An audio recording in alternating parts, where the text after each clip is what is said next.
Selamat pagi, apa kabar kalian semua? Semoga kalian baik-baik saja.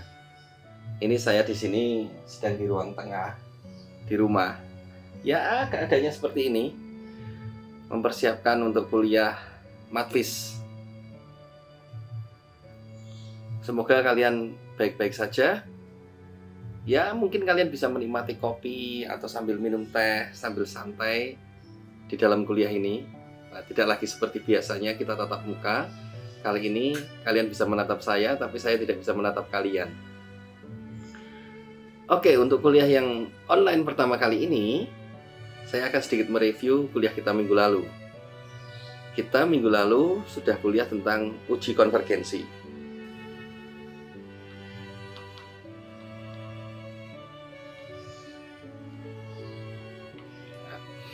Dan uji konvergensi ini umumnya kita melakukan 3 macam uji masing-masing, yaitu uji perbandingan,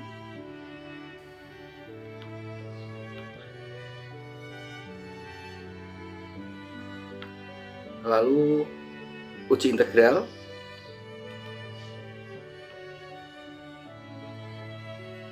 dan uji rasio. Nah, pada pertemuan yang lalu, kalian sudah saya perkenalkan bagaimana cara menggunakan uji-uji ini dan beberapa contohnya.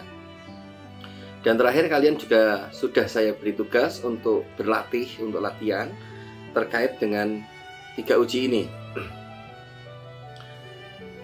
Lalu terakhir kita sampai pada deret pangkat. Dan tentu saat kita menemui deret pangkat, kita juga perlu ngecek konvergensi dari deret pangkat tersebut. Umumnya langkah yang dilakukan pertama kali adalah uji rasio dan dilanjutkan dengan uji-uji yang lainnya. Dan di dalam deret pangkat ini, kalau kita mendapatkan konvergensi, yang kita peroleh adalah rentang konvergensi. Jadi ada beberapa daerah di mana variabel X, katakanlah begitu, yang konvergen dan yang tidak konvergen.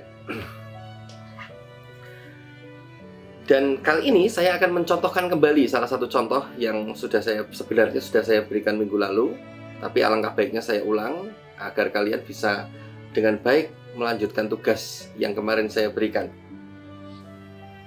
Oke, misalkan saya memiliki sebuah deret pangkat. Nah, ini adalah materi deret pangkat. Nah, kita akan ambil contoh, mengulas lagi contoh yang nomor 4. Nah, contoh ini. Bukan nomor 4 ya, nomor D. Kita memiliki deret pangkat, yaitu deretnya adalah 1 plus X plus 2 dibagi akar 2 ditambah lagi dengan X plus 2 kuadrat dibagi akar 3 ditambah dan seterusnya sampai tak hingga. Tentu langkah pertama yang harus kita lakukan adalah membuat rumusan umum dari deret ini. Coba kalau kita rumuskan umum bahwa ini berarti sama dengan sigma. Kalau kita mulai dari 0, tentu pembaginya adalah n plus 1. Akar dari n plus 1. Lalu yang bagian atasnya adalah X plus 2 pangkat N. X plus 2 pangkat N. Dan ini berlaku untuk N sama dengan 0 sampai N sama dengan tak hingga. Oke. Mungkin seperti ini. Nah, dengan uji rasio pertama kali tentu kita harus mencari rho N. Rho N. Dengan rho N ini rumusannya adalah nilai mutlak dari suku ke N plus 1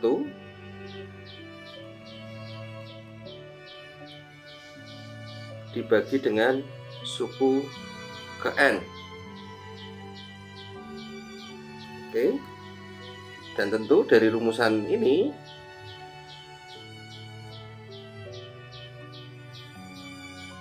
saya harus nambah halaman dulu karena halamannya habis. Mana ini menunya? Oke, kita lanjutkan. Oke, sekarang kita lanjutkan. Tadi sibuk nyari halaman baru, lupa tadi.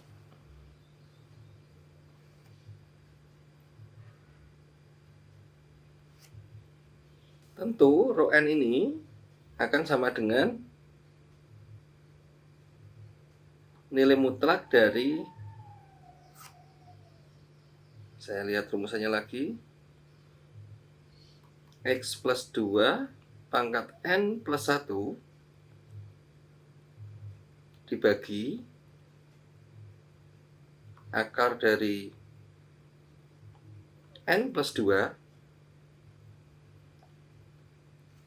masih dibagi dengan X plus 2 pangkat N dibagi akar dari N plus 1.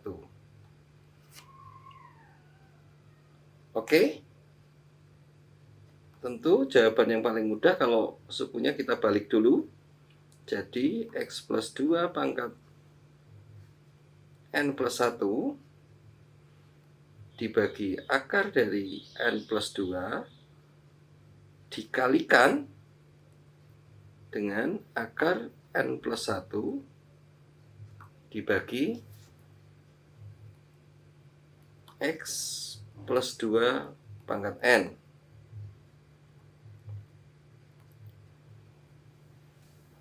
Dan hasilnya adalah nilai mutlak dari ini, bisa kita coret ya.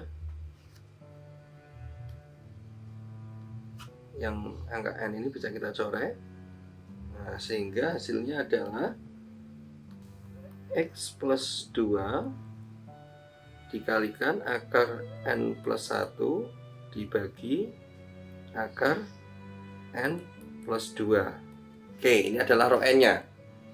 Berikutnya berarti rho, yaitu limit dari N mendekati tak hingga, dari rho N atau sama dengan limit N mendekati tak hingga dari X plus 2 dikalikan akar N plus 1 dibagi akar N plus 2. Tentu rho ini hasilnya adalah X plus 2. Oke. Rentang konvergensi dari daerah di atas itu jika rho sama dengan 1. Tentu kita bisa menuliskan berarti konvergensinya itu adalah nilainya dari min 1 kurang dari X plus 2 kurang dari 1. Ini adalah rentang konvergensinya. Atau kita bisa menuliskan bahwa nilai X ini berlaku dari min 3. Tuh, macet.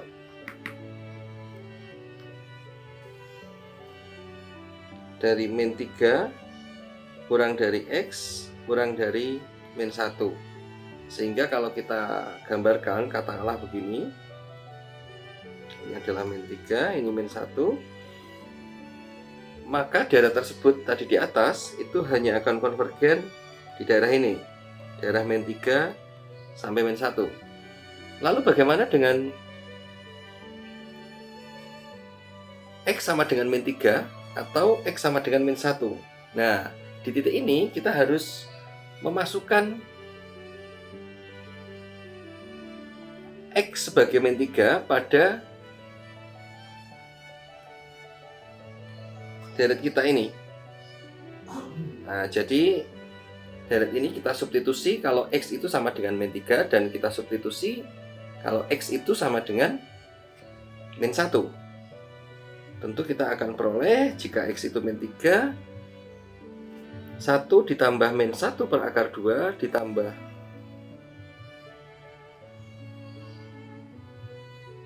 1 per akar 3 ditambah min 1 per akar 4. Jika kita ganti dengan 1, maka kita akan peroleh, jika diganti dengan min 1, kita akan peroleh 1 plus plus plus. Nah, semuanya plus dan semuanya min. Oke, pertama kita ganti deretnya dengan X sama dengan, untuk X sama dengan min 3, maka kita akan peroleh sebuah deret, yaitu 1 min 1 per akar 2 plus 1 per akar 3 min 1 per akar 4 dan seterusnya. Kita tahu bahwa deret ini adalah deret bolak-balik, sehingga kita tahu kalau kita menggunakan uji konvergensi, uji perbandingan, maka kita akan dapatkan bahwa deret ini adalah deret yang jelas konvergen. Berikutnya, untuk X sama dengan min 1, nah tentu deret semacam 1 plus 1 per akar 2 plus 1 per akar 3 plus 1 per akar 4. Oh, ini yang atas juga akar 4 ya. Ini tidak bisa kita lakukan dengan uji perbandingan, yang mungkin adalah kita melakukannya dengan uji integral.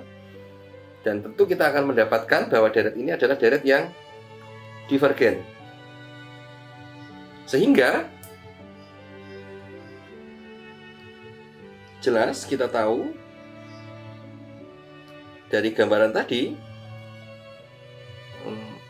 konvergensinya bahwa deret yang kita tinjau itu berangkat dari min 3. Nah, jadi ini ikut, tapi min 1-nya tidak ikut. Atau deretnya itu deret akan konvergen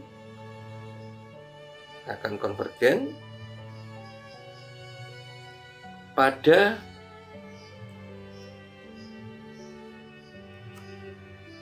min 3 kurang dari sama dengan X kurang dari enggak ada ini.